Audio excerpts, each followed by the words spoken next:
Lakini of course Aziz Ki tayari ameshaondoka jana. Kuelekea kuna clip wanaonyesha anapanda ndege. Lakini swala ambalo limebaki kwenye vinywa vya watu, nani atakuwa mrithi wa Aziz Ki pale Young Africans? Mimi sina mashaka sana na scouting ya Yanga. Na miongoni mwa timu ambazo katika Tanzania ambayo nimetokea kwa sasa kuiamini juu ya scouting ya kutafuta wachezaji bora, Yanga naona ni timu ambayo kwa sasa hivi huwa haikosei sana kwenye maamuzi ya usajili, kwa sababu ukiangalia miongoni mwa sajili wanazozifanya ni sajili ambazo kwa asilimia 90 mpaka 100 zinawalipa. Mimi sitaki kuamini kwamba Yanga wanamuuza Aziz Ki hawajaandaa mbadala wake. Kwa sababu saizi Yanga ni timu kubwa na inafahamu ina mashindano mengi sana. Kwa hiyo mpaka wanamuuza Aziz Ki tayari wana malengo yao na mipango yao.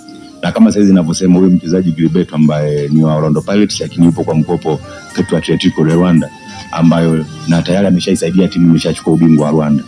Kwa hiyo unajaribu kuangalia kama wanamchukua mchezaji wa namna hiyo na wanamtoa Aziz Ki, na mchezaji ambaye aliweza kusajiliwa na Orlando Pirates ambaye baadaye akatoka kwa mkopo, lakini unajaribu kuangalia Orlando Pirates aina ya wachezaji na viwango walivyonavyo, na kama mchezaji aliweza kupenya kwenye timu ile na kaenda klabu hiyo Atletico ya Rwanda ambayo nayo ni si timu ya kubeza Afrika na yupo kwa mkopo, manake Yanga saizi wanapenyeza dili na uwezekano wa kumnasa upo.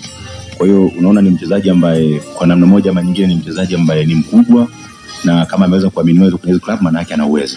Lakini inatajwa kwamba sababu ya kuondolewa pale Orlando sio kipaji chake, sio uwezo wa kucheza uwanjani, ni masuala ya nidhamu kidogo ni changamoto. Of course Miguel Vieira Gilberto wanamuita Gibel wenyewe kule Angola. Kwanza anatoka kwenye nchi ambazo zimetawaliwa na Ureno. Ndio Angola. Wao wanaitwa Lusophone. Unajua kuna mataifa ambayo yametawaliwa na Waingereza yanaitwa Anglophone, lakini mataifa yaliyotawaliwa na Ufaransa wanaitwa Francophone, lakini mataifa yaliyotawaliwa na Waarabu yanaitwa Arabphone. Sasa huyu anatoka kwenye moja ya mataifa ambayo yametawaliwa na Wareno, Lusophone, ambazo sasa hawa wana tamaduni ya tofauti kuliko tamaduni nyingine ambazo nimezitaja hapa, Anglophone, Francophone na Arabphone. Tofauti kabisa. Ndio maana bwana Kaduri na Shami hapa unaweza kukuta kuna wachezaji ambao wanatoka kwenye mataifa hayo, especially Msumbiji, Angola, mataifa kama hayo wanaongea Kireno. Kawaangalia wachezaji wao wanavotoka kwao wanaenda kwenye mataifa mengine ambayo yana Arabphone yametolewa au yanatoka kwenye nchi ambazo zimetawaliwa na Wafaransa kwa maana Francophone au Waingereza Anglophone.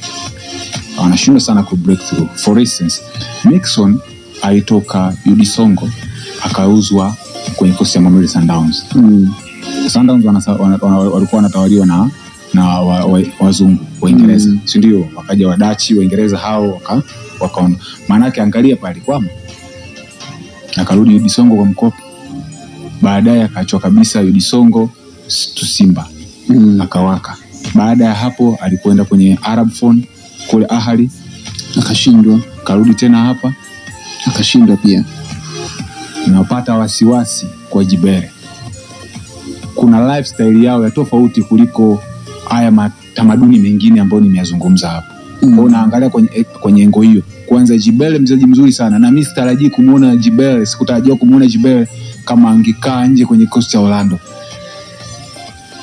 Kwa talent alionayo, wala kina Dion Hoto, Evelyn Maropa, sijui Loloboile Mofo Ken, fundi kabisa hiyo. Lakini kina Shego Fatso Mabasa, Mahum Kota mwenyewe, kulikuwa kuna namna ya kupishana angecheza. Okay. Lakini kacheza michezo 8 tu katika kwenye season nzima mpaka anatoka kwa mkopo. Na alinunuliwa kwa rand 10 milioni, zaidi ya bilioni 2 kasoro. Na vipi kuhusu nawaza kwenye ngo hiyo. Na huyu sio replacement ya Azizi, kwa sababu kama atakuja, cha kwanza nawaza kwenye ngo ya kwanza. Huyu bwana alisaini mkataba miaka 3 na Orlando. Katumikia mkataba mwaka mmoja ndio huu unaisha. Na mkopo. Si ndio mwaka huu mmoja, maana kuna miaka 2 baki. Orlando ni moja ya timu ambazo ni wabishi sana kukupa mchezaji kwa mkopo. Otherwise wamrudishie sehemu walipomtoa. Ndio maana ni rahisi wa kumrudisha Petro ambako alimnunua kutoka huko wakamchukua wao. Na waza kwenye engo hii hapa kwamba hawa jamaa wanakupaje mchezaji ambao amemnunua kwa randi milioni 10 kwa mkopo, na wewe utaenda kumasha kwenye mshahara? Moja. Pili, ni bora huyu mchezaji wamwache kwa mkopo kwenye klabu yake ile, wagawane hiyo hasara ya kunani. Lakini mwisho siku pia kiwa kumtizama inawezekana akaja kuwaka kama ambavyo ilitokeaga kwa kina Mixon. Hao alitoka au mkopo akaenda sehemu moja akawaka akauzwa, umeelewa? Sasa naangalia kwenye engo hiyo. Lakini pia huyu ni winga. Young Africans wana mawinga hapa. Young Africans wana Pacome, wana Maxi, wanaonekana wale wanabaki. Mzize ndio anaondoka, sometimes ana operate kwenye upande wa wing, anaondoka. Haya, inatajwa Jonathan Soa anakuja. Jibele kwenye position anaoenda kucheza Azizi, alikuwa ametoka kucheza Azizi kama playmaker wa timu. Jibele anatokea wide, ni wide player kama kina Mpanzu, kina Pacome huko pembeni. Na pale juu Young Africans kwenye eneo la number 10 ambaye anacheza Azizi, kuna Clatous, inatajwa Faisal.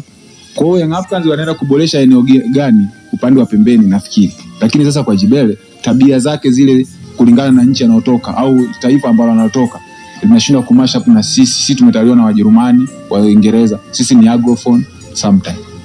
Kwa hiyo inaweza ikamsumbua kama ambavyo amesumbuliwa na Anglophone ya South Africa. Anaweza akasumbuliwa pia na hapa.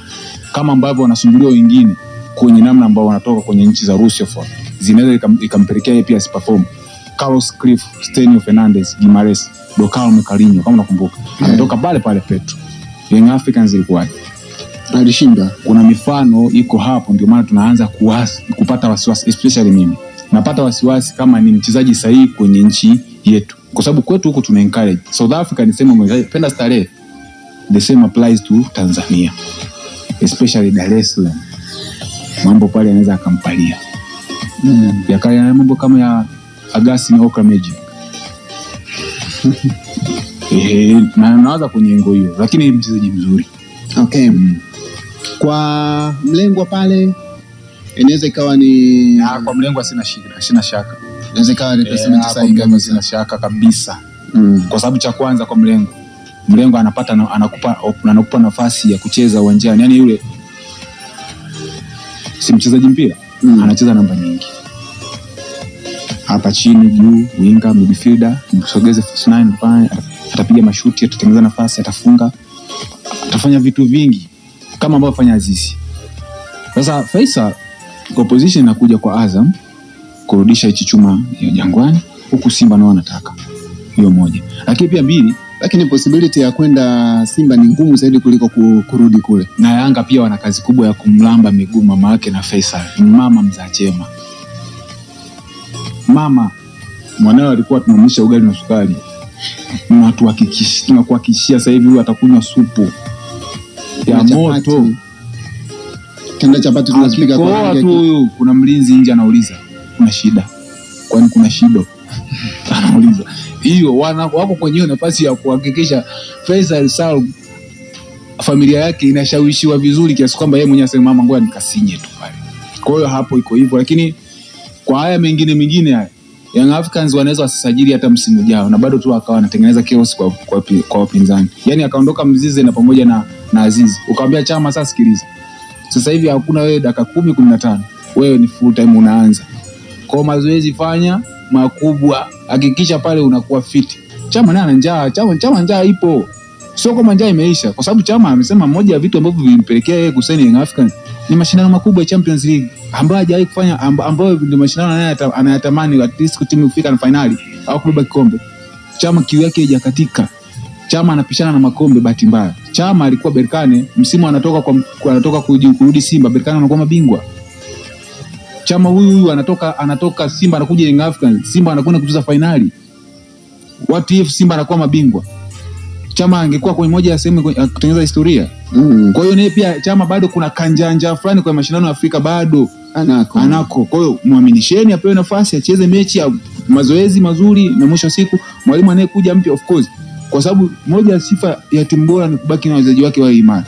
Chama akirudi Simba anaanza. Hivi mnavyomuona anatembea kama kilema. Lakini niwaambie akirudi Simba Chama pale mbele pale anaambia sasa sikia nyewe huku wewe winga wewe huku hapa shimoni hapa lazima niacheni. Lakini kwa sababu yuko huku Young Africans kuna Azizi huyu naye pia sio mchezo. Yaani Wydad wanatuambia kabisa Azizi ni mchezaji mkubwa kwa sababu amekuja kumchukua kwetu.